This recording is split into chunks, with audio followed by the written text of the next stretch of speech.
हमारे साथ कुछ और भी मेहमान जुड़ चुके हैं, कुछ और डॉक्टर्स जुड़ चुके हैं, उनसे भी जानने की कोशिश करेंगे। सचिन, आप बने रहिएगा हमारे साथ, ठीक है।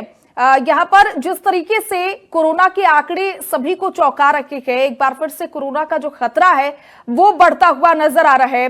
डॉक्टर नवीन प्रकाश जी, आपका रुख करना चाहूंगी। देखिए, जिस तरीके से इस बार कोरोना के आंकड़े लगातार बढ़ रहे हैं, नया वेरिएंट यहाँ पर देखा गया है JN.1, पुराने वेरिएंट से ये कितना घातक और खतरनाक समझ में आ रहा है?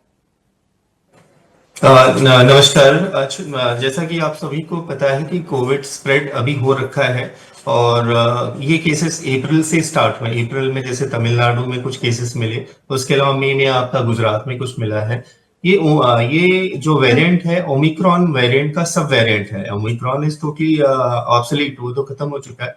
दो वेरिएंट है, वो जो कि NB1.8.1 और दूसरा वेरिएंट है आपका LF.7। तो ये दो वेरिएंट है। अच्छा, इसमें जो सिम्टम्स आ रहे हैं, सीवियरिटी है बट अभी उतनी सीवियरिटी नहीं है। जैसे सीवियरिटी को हमने दो क्लासेस में डिवाइड किया है, ILI जो कि इन्फ्लुएंजा लाइक इन्फेक्शंस और सारी सीवियर एक्यूट रेस्पिरेटरी इन्फेक्शंस।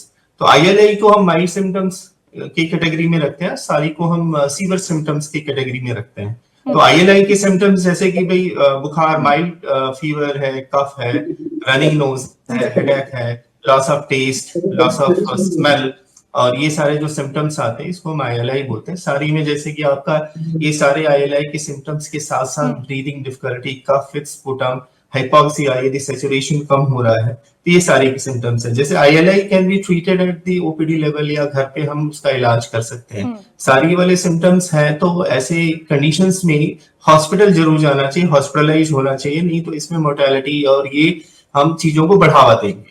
तो गवर्नमेंट ने इसके लिए कुछ मेडिसिन का भी प्रोटोकॉल किया है जो अभी पब्लिकली नहीं है, बट हाँ पॉक्सलोविड करके मेडिसिन है जो कि कॉम्बिनेशन ऑफ टू मेडिसिन है, Nirmatrelvir and Ritonavir, and get one tablet morning and evening for the 5 days। अच्छा, ये सारे सिम्टम्स है। सीवियरिटी हमारी एज पर सिम्टम्स, जैसे मैंने ILI और सारी को बताया, तो ऐसे ही सीवियरिटी हमारी बढ़ती है और इसके रिगार्डिंग हमें कंसर्न्स रखना चाहिए, अवेयर रहना चाहिए और सारे प्रिकॉशंस फॉलो करना चाहिए। ठीक है डॉक्टर नवीन, आपका रुख कर लेती हूँ।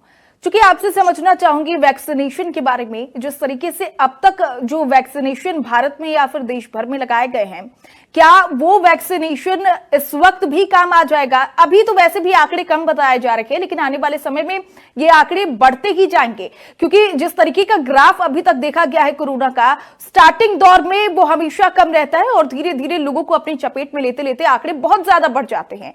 तो आने वाले समय में जब स्थिति थोड़ी सी गंभीर हो जाएगी, जब वैक्सीनेशन की मांग लोग यहां पर सरकार से करने लग जाएंगे, तो क्या जो पुराना वैक्सीनेशन अभी तक लगता हुआ आया है भारत में, वो वैक्सीनेशन इस सब वेरिएंट के ऊपर भी काम आएगा या फिर वो फीका पड़ता हुआ नजर आएगा? किस तरीके से देखते हैं आप?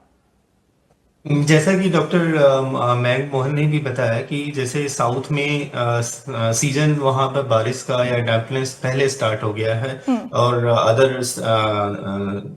अदर डायरेक्शंस में it will take some time, थोड़ा समय लगेगा, तो उस चीज के लिए हमें प्रिपेयर्ड रहना चाहिए। जैसे कि अभी हमारा वैक्सीन का देखा जाए तो वैक्सीन में बूस्टर डोजेस लगे हैं। बूस्टर डोजेस में जैसे ऑब्वियसली गवर्नमेंट को चाहिए कि एक बूस्टर डोज नेक्स्ट स्टार्ट करें बूस्टर, और पहले से ही सिम्टम्स, हम सीवियर सिम्टम्स के होने का इंतजार न करके यदि हम बूस्टर डोजेस को अभी से स्टार्ट करें तो जनता को, जो आम जनता है जिनको सिम्टम्स हो रहे हैं, उनको काफी फायदा मिलेगा। और ये इट्स अ गवर्नमेंट प्रोटोकॉल की कौन सी स्ट्रेन आ रही है, दिस विल बी इफेक्टिव, ये काम करेगा नहीं करेगा, तो एक बार उस पर रिसर्चेस करके, मतलब that will take a longer time. Obviously ये जो अभी वैक्सीन प्रीवियस वाली है ऑब्वियसली काम करेगी, तो वैक्सीन का बूस्टर डोज होना चाहिए और ये इफेक्टिव होना चाहिए। ठीक है।